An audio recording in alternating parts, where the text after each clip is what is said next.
안녕하세요. 오늘 저희가 함께 살펴볼 자료는 바로 10억 10 프로젝트, 10억 만들기 4%룰 관련 내용입니다.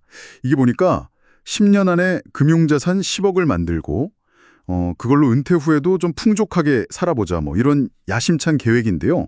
특히 4% 룰이라는 게 아주 핵심인 것 같아요. 네, 맞습니다. 그 10억이라는 목표도 그렇고 또 4% 롤이라는 것도 상당히 흥미로운 주제죠. 그렇죠. 아니 10억 원을 굴리면서 매년 4%씩, 그러니까 4천만 원씩 꺼냈어도 원금이 마르지 않는다. 솔직히 처음 딱 들으면 이게 말이 돼? 싶잖아요. 네, 그렇죠. 약간 마법처럼 들릴 수도 있는데 이게 어떤 원리인지, 정말로 믿을 만한 건지 오늘 한번 제대로 좀 파헤쳐 봤으면 좋겠습니다. 네, 좋습니다. 그 이야기의 중심에 바로 4% 룰이 있는 건데요. 이게 사실 은퇴자금 인출 전략에서는 거의 고전 같은 개념입니다. 아주 간단히 말하면 매년 내가 가진 은퇴자산 전체 가치의 한 4% 정도를 꺼냈어도 그 자산이 바닥나지 않고 최소 30년 그 정도는 유지될 확률이 높다. 이런 개념이에요. 아, 30년이나요? 네. 이게 1990년대에 윌리엄 벤겐이라는 재무 설계사가 처음 연구해서 발표한 건데요. 그때 기준으로 보면 보통 주식의 한 60% 그리고 채권의 40% 정도 투자하는 포트폴리오를 생각했어요. 아, 그 유명한 60대 40 포트폴리오군요. 네, 바로 그거죠. 그래서 주식에서는 연 한 7%에서 10%, 채권에서는 연 3%에서 5% 정도 수익을 기대할 수 있다고 보고 계산을 한 거예요. 그럼 전체 포트폴리오의 명목 수익률, 그러니까 세전 수익률이죠, 이게? 대략 연 5.8%에서 8% 정도 나오는 거죠. 네. 여기에 이제 물가 상승률을 한 2, 3% 정도 빼면 실제 내 돈의 가치가 늘어나는 실질 수익률은 한 3%에서 5% 정도 된다.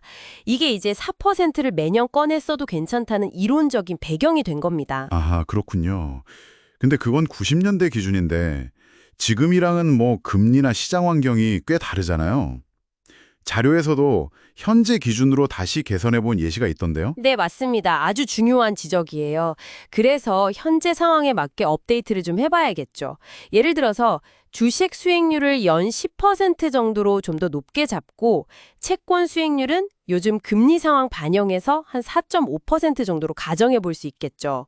이렇게 해서 주식 60, 채권 40으로 포트폴리오를 짜면 기대 명목 수익률은 연 7.8% 정도가 됩니다. 7.8%요? 네, 여기서 물가 상승률을 여전히 한 2% 정도로 보면 실질 수익률은 거의 6% 가까이 나오는 거죠. 와, 꽤 높네요. 그렇죠. 이 계산대로라면 만약 10억 원으로 시작해서 첫 해에 4%인 4천만 원을 인출하고 그 다음해부터는 물가 상승률만큼 인출 금액을 조금씩 늘려가도요. 연평균 7.8%라는 수익률 덕분에 30년이 지나도 원금이 줄어드는 게 아니라 오히려 거의 34억 원, 그 정도로 불어난다는 계산이 나옵니다. 네, 34억이요?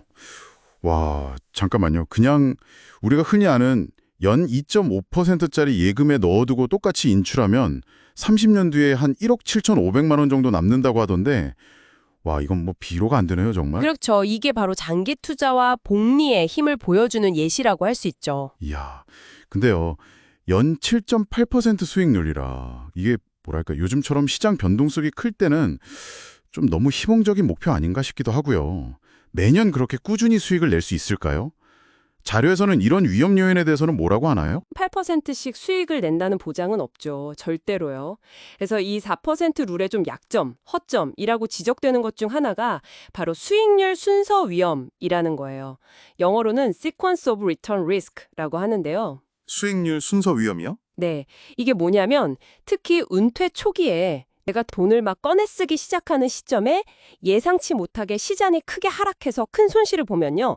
그 다음부터는 아무리 4%씩만 꺼내 쓴다고 해도 원금이 생각보다 훨씬 빨리 줄어들 수 있다는 위험이에요. 아, 은퇴하자마자 마이너스가 나면 타격이 크겠네요. 그렇죠. 그래서 원본 자료에서도 이 4% 룰이 만능 열쇠는 아니다. 이렇게 강조를 하고 있습니다. 그리고 또 많은 분들이 오해하시는 게 있는데요.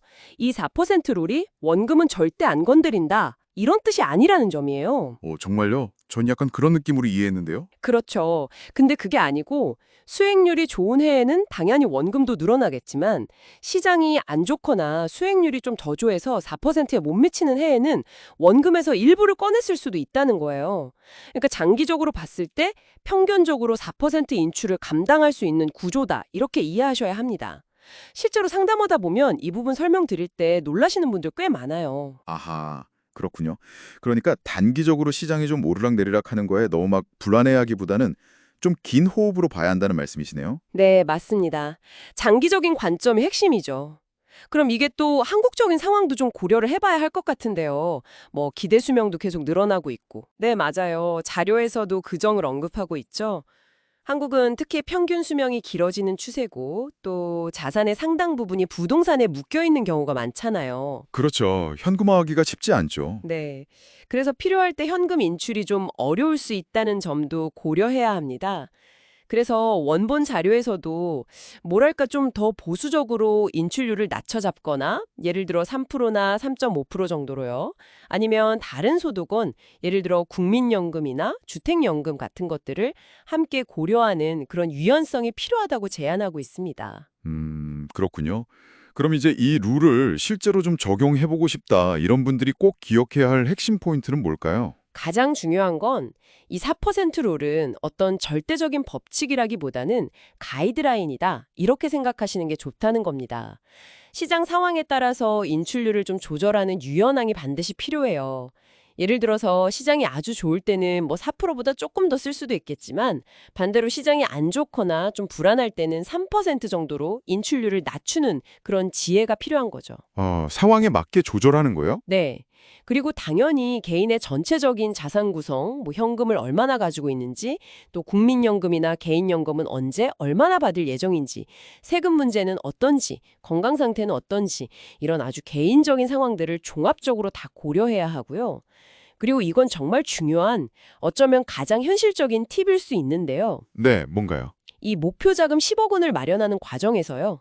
가급적이면 퇴직연금, 뭐 IRP 계좌 포함해서요. 그리고 연금저축 같은 이런 연금 계좌를 최대한 활용하시라는 겁니다. 아, 연금 계좌요? 그게 왜 중요하죠? 이게 세금 혜택이 정말 크거든요. 일단 납입할 때 세공제를 받을 수 있고요. 또 계좌 안에서 투자를 해서 수익이 나도 당장 세금을 떼는 게 아니라 나중에 연금으로 받을 때까지 세금이 미뤄집니다. 이걸 과세 이연이라고 하죠. 네, 과세 이연. 그리고 결정적으로 나중에 연금으로 수령할 때 세금도 뭐 15% 넘는 일반 금융소득세가 아니라 3.3%에서 5.5% 정도의 낮은 연금소득세로 분리과세가 돼요. 그러니까 그냥 일반 계좌에서 똑같이 투자하는 것보다 훨씬 더 효율적으로 자산을 불릴 수 있다는 거죠. 와, 이건 진짜 꿀팁인데요? 그렇죠. 특히 이제 막 자산을 모으기 시작하는 3, 40세대라면 이 연금 계좌의 장점을 최대한 활용해서 좀 더 영리하게 준비할 필요가 있습니다. 그렇군요. 그러니까 단순히 돈을 어떻게 뺐을까 하는 기술적인 문제만이 아니라 결국은 꾸준한 투자를 통해서 지속 가능한 현금 흐름을 만들고 특히 그 과정에서 연금 계좌라는 절세 엔진을 잘 활용하는 게 핵심이다. 이렇게 정리할 수 있겠네요. 네, 정확합니다. 아주 잘 정리해 주셨네요. 자, 근데 여기서 마지막으로 한번 여러분께 질문을 던져보고 싶어요. 네, 어떤 질문인가요? 우리가 지금까지 얘기한 것처럼 시장은 늘 변동성이 있고 또 살다 보면 예상치 못한 지출도 생길 수 있고 어쩌면 우리의 노후가 생각보다 훨씬 더 길어질 수도 있잖아요. 이런 여러 가지 불확실성을 감안했을 때 이 4%라는 숫자에 너무 얽매이기보다는 여러분 각자의 아주 구체적인 상황에 맞춰서 어떻게 이 전략을 좀 변형하거나 혹은 뭐 다른 소직원과 좀 지혜롭게 결합해서 더 단단하고 안정적인 계획을 세울 수 있을까? 단순히 어떤 룰을 그냥 따르기보다는 이걸 참고해서 나만의 답을 찾아가는 과정이 훨씬 더 중요하지 않을까 싶습니다. 그 점을 한번 깊이 고민해 보시면 좋겠습니다. 나만의 답을 찾아라. 네, 정말 깊이 생각해 볼 만한 화두인 것 같습니다. 오늘 이렇게 통찰력 있는 분석과 현실적인 조언까지 정말 감사합니다.